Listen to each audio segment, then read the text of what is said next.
Hello guys, welcome back. आज आप मेरे साथ डिस्कस करने जा रहे हैं यूपीपीसीएस 2018 प्री का क्वेश्चन पेपर, जिसमें हम ज्योग्राफी एंड इकोलॉजी क्वेश्चंस को डिस्कस करेंगे विद आंसर। चलिए स्टार्ट करते हैं। उत्तर प्रदेश में पूर्वांचल एक्सप्रेस मार्ग निम्नलिखित में से किस नगर से नहीं गुजरेगा? आपके ऑप्शंस हैं फैजाबाद, बस्ती, आजमगढ़, मऊ। और इस क्वेश्चन का राइट आंसर है बस्ती। फैजाबाद, आजमगढ़ और मऊ से होकर पूर्वांचल एक्सप्रेस गुजरती है, लेकिन बस्ती से होकर नहीं गुजरती। इसका राइट ऑप्शन होगा बस्ती। नेक्स्ट क्वेश्चन, निम्नलिखित में से कौन भारत का सबसे ऊंचा जलप्रपात है? आपके ऑप्शंस है जोग जलप्रपात, कुंचिकल जलप्रपात, राकिम कुंड जलप्रपात, केवती जलप्रपात। और इस क्वेश्चन का राइट आंसर है कुंचिकल जलप्रपात। कुंचिकल जलप्रपात भारत का सबसे ऊंचा जलप्रपात है। कुंचिकल जलप्रपात जो कर्नाटका में है, ये पश्चिमी घाट वाले भाग में पाया जाता है। नेक्स्ट क्वेश्चन, निम्नलिखित देशों में से किसमें पंपास घास के मैदान स्थित हैं? आपके ऑप्शंस हैं अर्जेंटीना, ब्राजील, चिली, इक्वाडोर। और इस क्वेश्चन का राइट आंसर है अर्जेंटीना। पंपास घास के मैदान अर्जेंटीना में पाए जाते हैं। नेक्स्ट क्वेश्चन, निम्नलिखित युग में से कौन सही सुमेलित नहीं है? आपके ऑप्शन है सोनोरन यूएसए, तक्लामकान चीन, कराकुम तुर्कमेनिस्तान, गिब्सन ब्राजील। और इस क्वेश्चन का राइट आंसर है गिब्सन ब्राजील। ऑप्शंस में अगर हम देखें तो सोनोरन यूएसए, सोनोरन यूएसए के दक्षिणी पश्चिमी भाग में पाया जाता है, तो ऑप्शन राइट हुआ। तक्लामकान ये भी चीन में मिलता है, ये ऑप्शन भी राइट होगा। कराकुम तुर्कमेनिस्तान में पाया जाता है, ये ऑप्शन भी राइट है। गिब्सन, गिब्सन ब्राजील में नहीं, ये ऑप्शन हमारा गलत हुआ, क्योंकि गिब्सन डेजर्ट ऑस्ट्रेलिया में सिचुएटेड है। तो हमारा राइट आंसर हुआ डी, गिब्सन ब्राजील। ये ऑप्शन गलत है। नेक्स्ट क्वेश्चन, निम्नलिखित कॉफी उत्पादक देशों को उनके कॉफी उत्पादन यानी कि 2016 के अकॉर्डिंग मात्रा को अवरोही क्रम में अवस्थित करें और नीचे दिए गए कूट को सही उत्तर का चयन करें। आपके ऑप्शंस हैं Colombia, Vietnam, Brazil, Indonesia. Options हैं DCBA, CBAD, BDCA, CABD। और इस क्वेश्चन का राइट आंसर है CBAD। राइट ऑप्शन होगा। देखिए, हमें ये डेटा 2016 के डेटा के हिसाब से डिसेंडिंग ऑर्डर में अरेंज करना है, तो उसके अकॉर्डिंग हमारा आंसर होगा CBAD। यानी कि C पहले नंबर पे आएगा हमारा ब्राजील, और दूसरे नंबर पे वियतनाम, तीसरे नंबर पे हमारा कोलंबिया, और चौथे नंबर पे आता है इंडोनेशिया। तो इस तरह यह हमारा राइट आंसर होगा ऑप्शन बी।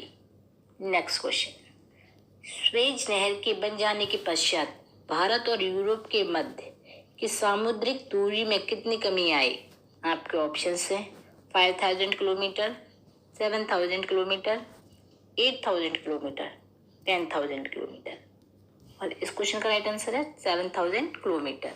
जैसा कि हम जानते हैं, स्वेज नहर लाल सागर को और भूमध्य सागर को जोड़ता है, और स्वेज नहर के बन जाने के बाद भारत और यूरोप के बीच डिस्टेंस में 7000 किलोमीटर का फर्क आया। इस तरह हमारा राइट आंसर होगा यहाँ 7000 kilometre, option B. Next question, निम्नलिखित भारतीय मौसम मुख्यालयों की उनकी स्थापना के कालानुक्रम में व्यवस्थित कीजिए और नीचे दिए गए कूट से अपने सही उत्तर का चयन कीजिए। आपके ऑप्शंस हैं नई दिल्ली, कोलकाता, शिमला, पुणे।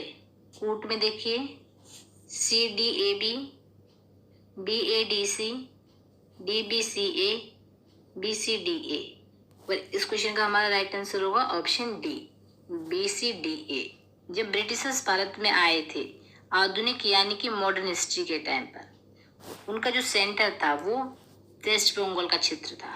तो इसको अकॉर्डिंग पहला मौसम विहार हमारा कोलकाता में स्थापित हुआ, जो कि 1875 में। उसके बाद उसे वहां से शिफ्ट किया गया शिमला में 1905 में। उसके बाद उसे पुणे 1928 में। लास्ट में हमारा डी, नई दिल्ली।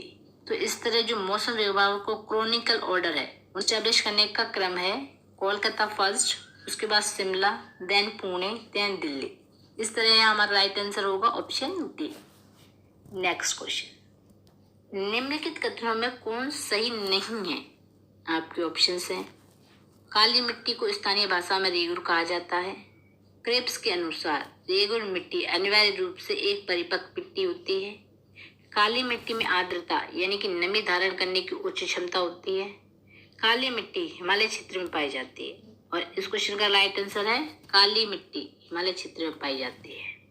नोटिस कीजिए, यहाँ पर ये नहीं पूछा जा रहा है कि कौन सा सही है, यहाँ ये पूछा जा रहा है कि कौन सा सही नहीं है।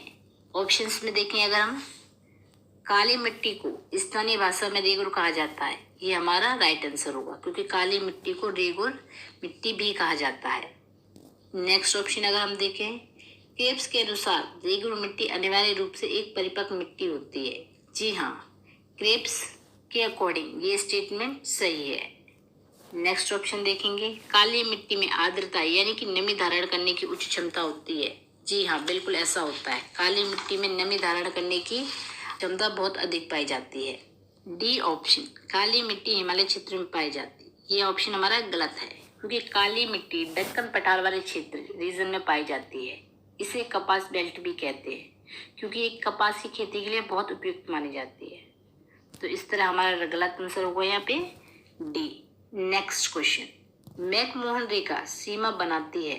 आपके ऑप्शन हैं भारत एवं चीन के बीच, भारत एवं पाकिस्तान के बीच, भारत एवं म्यांमार के बीच, भारत एवं नेपाल के बीच।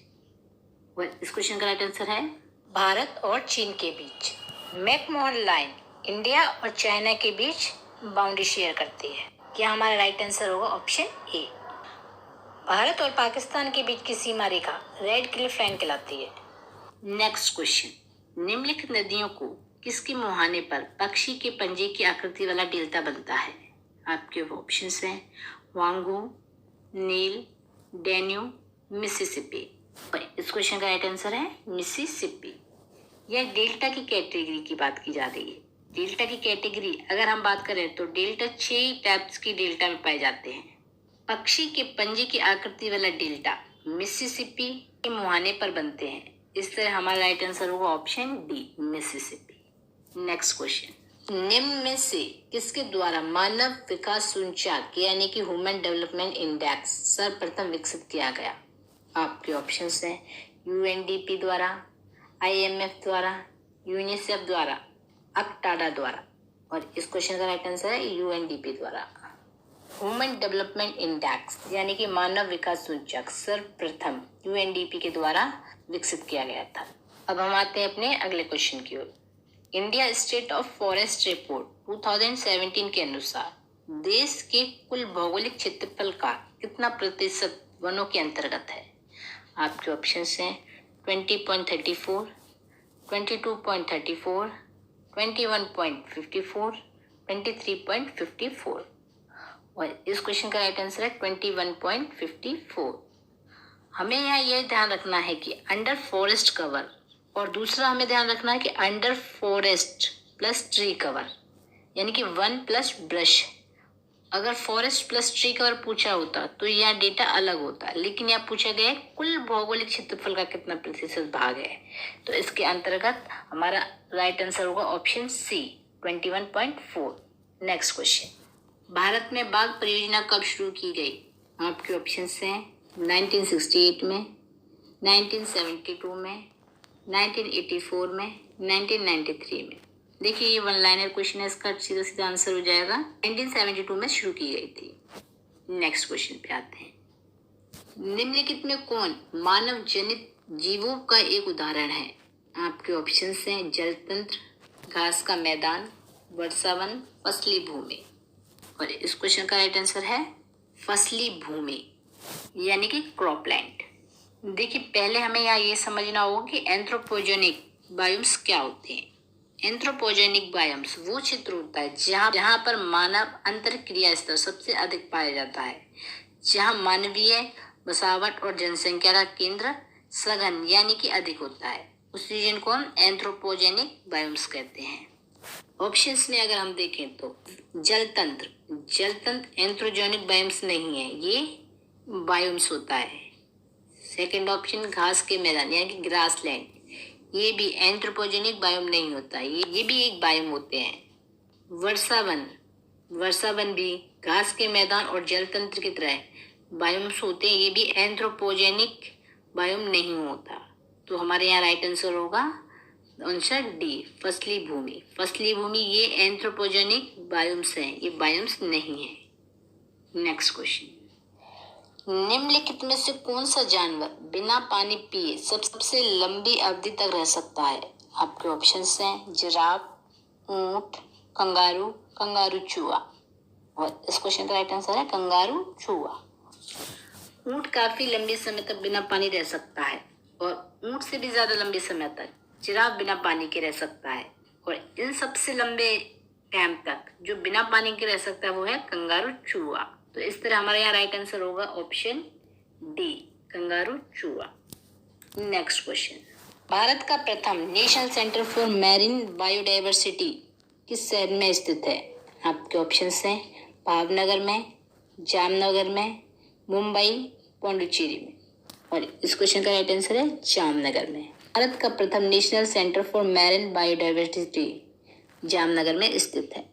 नेक्स्ट क्वेश्चन, दाचीग्राम राष्ट्रीय उद्यान निम्नलिखित में से किससे संबंधित है? आपके ऑप्शन है कस्तूरी मृग, golden olive oil, yellow threaten Martin, hangul या कश्मीरी स्टेप। और इस क्वेश्चन का राइट आंसर है हंगुल या कश्मीरी स्टेप।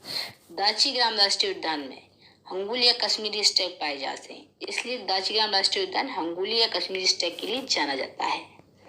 नेक्स्ट क्वेश्चन, विश्व जैव विविधता दिवस कब मनाया जाता है? आपके ऑप्शंस है मार्च 22, मई 22, जून 23, अप्रैल 16। और इस क्वेश्चन का राइट आंसर है मई 22। विश्व जैव विविधता दिवस मई 22 को मनाया जाता है। नेक्स्ट क्वेश्चन, निम्नलिखित में कौन मृदा से संबंधित है? आपके ऑप्शंस हैं एडेफिक, क्लाइमेटिक, बायोटिक, टोपोग्राफी। और इस क्वेश्चन का हमारा राइट आंसर है एडेफिक। ये क्वेश्चन सीधे सीधे वन लाइनर्स हैं, इसलिए हमें डायरेक्ट करते जाना है। नेक्स्ट क्वेश्चन पे आते हैं, निम्न से किस में ओजोन की सर्वाधिक सांद्रता मिलती है? आपके ऑप्शंस हैं टोपोस्फीयर में, मेसोस्फीयर में, स्ट्रेटोस्फीयर में, एक्सोस्फीयर में। और इस क्वेश्चन का राइट आंसर है स्ट्रेटोस्फीयर में। नेक्स्ट क्वेश्चन, वैश्विक ऊष्मन के फलस्वरूप निम्नलिखित किसका बंबरता और प्रचंडता बढ़ रही है? आपके ऑप्शन से केवल चक्रवात की, केवल तूफान की, केवल बवंडर की, उपयुक्त सभी की। और इस क्वेश्चन का राइट आंसर है उपयुक्त सभी की। वैश्विक ऊष्मन के फलस्वरूप निम्नलिखित सभी में बंबरता और प्रचंडता बढ़ रही है। नेक्स्ट क्वेश्चन, निम्नलिखित में कौन स्ववासन संरक्षण राजनीति का उदाहरण नहीं है? आपके ऑप्शंस हैं जैवमंडल आगार, वनस्पतिक बाग, राष्ट्रीय उद्यान, पवित्र उपवन। और इस क्वेश्चन का राइट आंसर है वनस्पतिक बाग। वनस्पतिक बाग स्ववासन संरक्षण राजनीति का उदाहरण नहीं है। अगला क्वेश्चन देखते हैं, सूर्य के प्रकाश से पराबैंगनी विकिरण अभिक्रिया निम्न में से क्या पैदा करती है? आपके ऑप्शंस हैं carbon monoxide, sulphur dioxide, ozone, fluorides. और इस क्वेश्चन का राइट आंसर है ओजोन। ऑप्शंस में अगर हम नोटिस करें तो ऑप्शन ए कार्बन मोनोऑक्साइड, ये भी गलत है। बी सल्फर डाइऑक्साइड, ए और बी दोनों ही गलत होंगे। सी फ्लोराइड भी गलत है। तो इस तरह हमारा राइट आंसर होगा यहाँ पे ozone, C option. Next question, Norman Borlaug को किस क्षेत्र में नोबेल पुरस्कार प्रदान किया गया? आपके ऑप्शन है कृषि, अर्थशास्त्र, औषधि, शांति। और इस क्वेश्चन का राइट आंसर है ऑप्शन डी, पीस के लिए। नॉर्मन बोरलॉग को शांति के क्षेत्र में नोबेल पुरस्कार दिए गए। अगले क्वेश्चन पे आते हैं हम, निम्नलिखित युग में से कौन सही सुमेलित नहीं है? आपके ऑप्शंस हैं बांदीपुर राष्ट्रीय उद्यान कर्नाटक, मानस वन्यजीव अभ्यारण्य असम, पेरियार वन्यजीव अभ्यारण्य केरल, सिमलीपाल राष्ट्रीय उद्यान मध्य प्रदेश।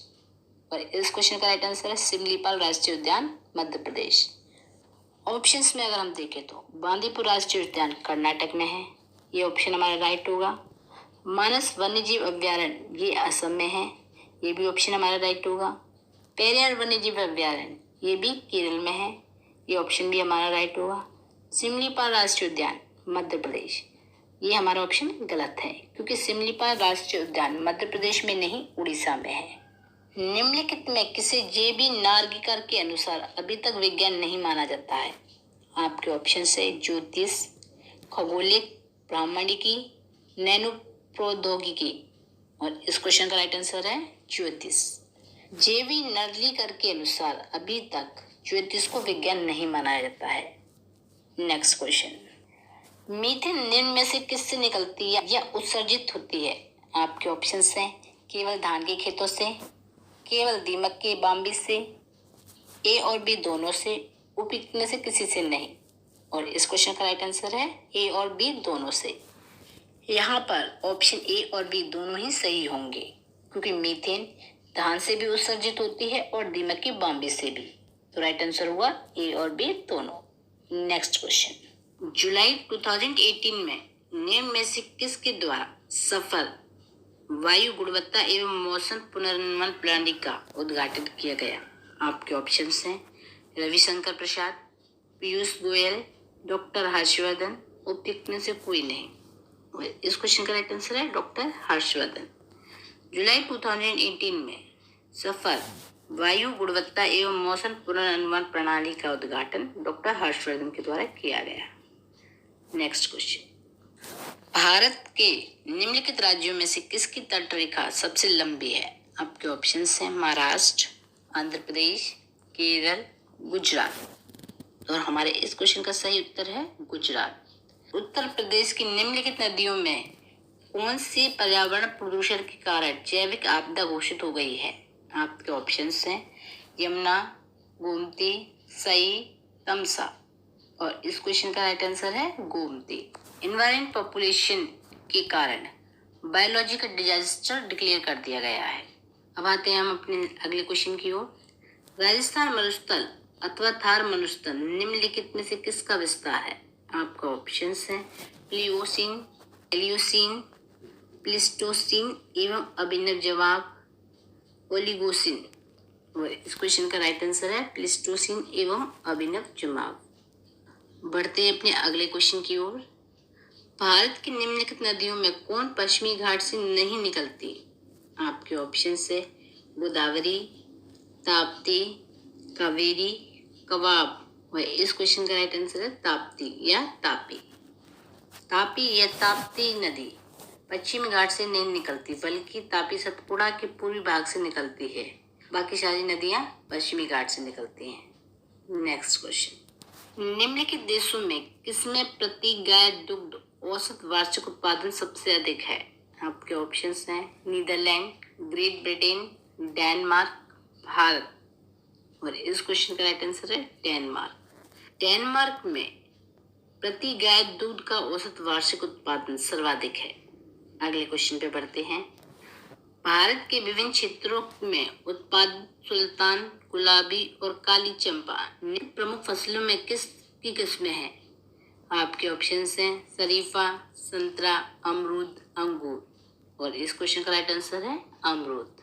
सुल्ताना, गुलाबी और काली चंपा ये अमरूद की फसलों की नस्लें हैं। ये वन लाइनर क्वेश्चन हैं, इनमें हमें ज़्यादा डिस्कशन की जरूरत नहीं है, इन्हें हमें डायरेक्ट करते जाना है। बढ़ते हैं अपने अगले क्वेश्चन की ओर। निम्नलिखित राज्यों में कौन इलायची एवं काली मिर्ची का सबसे बड़ा उत्पादक है? आपके ऑप्शंस हैं तमिलनाडु, गोवा, केरल, महाराष्ट्र। और हमारे इस क्वेश्चन का राइट आंसर है केरल। इलायची और काली मिर्च का सबसे बड़ा उत्पादक राज्य केरल है। अगला क्वेश्चन, सूची 1 और सूची 2 का मिलान कीजिए और सूची के नीचे दिए गए कोड से सही उत्तर का चयन कीजिए। सूची में देखते हैं राज्य केरल, सबसे ऊंची चोटी डोडा बेटा, नागालैंड नंदा देवी, उत्तराखंड अनाईमुदी, तमिलनाडु सारामती। ऑप्शंस में अगर अब हम देखें तो हमारा ऑप्शन सी 3, 4, 2, 1 राइट है क्योंकि केरल की सबसे ऊंची चोटी अनाईमुदी है, नागालैंड की सारामती, उत्तराखंड में नंदा देवी और तमिलनाडु में डोडा बेटा। इस तरह हमारे यहाँ क्वेश्चन राइट होगा ऑप्शन सी। पढ़ते हैं अगले क्वेश्चन पर। निम्नलिखित देशों में कौन सा विश्व में आयोडीन का अग्रणी उत्पादक है? आपके ऑप्शन हैं जापान, संयुक्त राष्ट्र अमेरिका, चिली, चीन। और हमारे इस क्वेश्चन का सही उत्तर है चिली। चिली विश्व में आयोडीन का अग्रणी उत्पादक देश है। Next question. संयुक्त राष्ट्र के आर्थिक एवं सामाजिक मामले के विभाग यूएनडेसा के अनुसार विश्व का कुल जनसंख्या का कितना प्रतिशत शहरी क्षेत्रों में निवास करता है? आपके ऑप्शन हैं 25%, 33%, 45% या 55%। और हमारा इस क्वेश्चन का सही उत्तर होगा 55%। वर्ल्ड वाइड अगर हम देखें तो 55% शहरी क्षेत्रों में रहने वाली पॉपुलेशन है। तो इस तरह हमारा यहाँ राइट आंसर होगा ऑप्शन डी।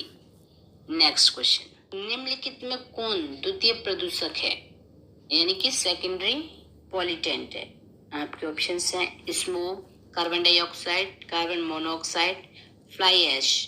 और हमारे इस क्वेश्चन का राइट आंसर है स्मोक। दिए गए ऑप्शंस में स्मोक द्वितीय प्रदूषक है। बढ़ते हैं अपने अगले क्वेश्चन की ओर। निम्नलिखित पारिस्थितिकी तंत्रों में किसमें प्रजाति विविधता सापेक्षता काफी अधिक होती है? आपके ऑप्शन हैं गहरे समुद्र, उष्णकटिबंधीय वर्षावन, कोरल रीफ, मरुस्थल। तो हमारे इस क्वेश्चन का राइट आंसर है उष्णकटिबंधीय वर्षावन। उष्णकटिबंधीय वर्षावन में स्थलीय प्रजातियों के साथ साथ जलीय प्रजातियां भी पाई जाती हैं। तो इस तरह से हमारा ऑप्शन राइट होगा ऑप्शन बी। ऑप्शंस में अगर हम देखें तो गहरे समुद्र में सिर्फ जलीय प्रजातियां पाई जाती हैं। कोरल रीफ में केवल जलीय प्रजातियां पाई जाती हैं। मरुस्थल में केवल स्थलीय प्रजातियां पाई जाती हैं। Next question. निम्नलिखित में कौन कीट से प्राप्त नहीं होता? आपके ऑप्शन हैं रेशम, शहद, लाख, मोती। और इस क्वेश्चन का राइट आंसर है मोती। मोती कीटों से प्राप्त नहीं होता, बाकी सारे ऑप्शंस कीटों से प्राप्त। Next question. जलवायु परिवर्तन पर संयुक्त राष्ट्र का सम्मेलन COP21 आयोजित हुआ था। आपके ऑप्शन हैं मास्को में, पेरिस में, बर्लिन में, टोक्यो में। और हमारे इस क्वेश्चन का राइट आंसर है पेरिस में। जलवायु परिवर्तन पर संयुक्त राष्ट्र का सम्मेलन COP21 पेरिस में आयोजित हुआ था। बढ़ते हैं अपने अगले क्वेश्चन की ओर। जलवायु परिवर्तन पर भारत की प्रथम राष्ट्रीय कार्य योजना कब लोकार्पित की गई थी? आपके ऑप्शन हैं 2000 में, 2008 में, 2012 में, 2015 में। और हमारे इस क्वेश्चन का राइट आंसर है 2008 में। गोमती रिवर को जलवायु परिवर्तन पर भारत की प्रथम राष्ट्रीय कार्य योजना 2008 में लोकार्पित की गई थी। Next question. सबसे अधिक स्थिर पारिस्थितिकी तंत्र कौन सा है? आपके ऑप्शन हैं सागरीय या महासागर, वन, पर्वतीय, मरुस्थल। और हमारा इस क्वेश्चन का सही उत्तर है सागरीय या महासागर। केमिकली और इसके साथ साथ थर्मली अधिक स्टेबल होने के कारण महासागर अधिक स्थिर होता है। तो यहाँ पर हमारा राइट आंसर होगा ऑप्शन ए, सागरीय। बढ़ते नेक्स्ट क्वेश्चन की ओर। हरित गृह प्रभाव क्या है? आपके ऑप्शन है वैश्विक ताप में वृद्धि, वैश्विक ताप में कमी, सागर जल के ताप में वृद्धि, नदियों एवं झीलों के ताप में वृद्धि। और हमारे इस क्वेश्चन का राइट आंसर है वैश्विक ताप में वृद्धि। Next question. पशुओं को दिए जाने वाला कौन सा दर्द निवारक भारत में गिद्धों के लगभग विलुप्त होने के लिए उत्तरदायी है? आपके ऑप्शन हैं आइब्रोप्रोफेन, एसेटामिनोफेन, एस्प्रिन, डाइक्लोरोफेन। और हमारे इस क्वेश्चन का राइट आंसर है डाइक्लोरोफेन। पशुओं को दिए जाने वाला दर्द निवारक भारत में गिद्धों की लगभग विलुप्त होने का उत्तरदायी है डाइफ्लोनिक। Next question. निम्न में से कौन से कथन सही हैं? आपके ऑप्शंस हैं प्राकृतिक आपदाएं सर्वाधिक क्षति विकासशील देशों में रह सकती हैं, भोपाल ग्रास त्रासदी मानव निर्मित थी, भारत आपदा युक्त देश है, मैनग्रोव चक्रवात का प्रभाव कम करते हैं। नीचे दिए कूटों में सही उत्तर चुनिए। आपके ऑप्शन हैं 1, 2 तथा 3, 2, 3 तथा 4, 1, 2 तथा 4, 1, 3 तथा 4।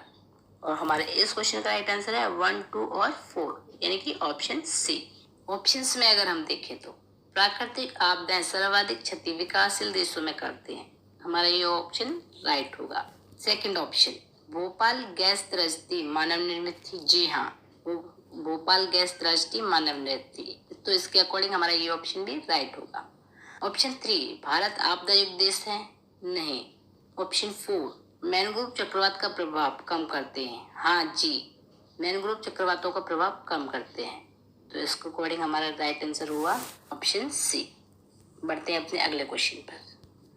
निम्नलिखित ऊर्जा स्रोत में से कौन पर्यावरणीय प्रदूषक नहीं उत्पन्न करता?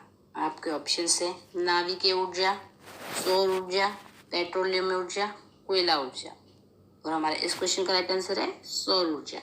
क्वेश्चन बहुत ही इजी पूछा गया था, इसमें इतनी वाली बात नहीं। ये थे यूपीपीसीएस 2018 प्री के ज्योग्राफी और इकोलॉजी के क्वेश्चंस। उम्मीद करती हूँ क्वेश्चंस आपको पसंद आएंगे।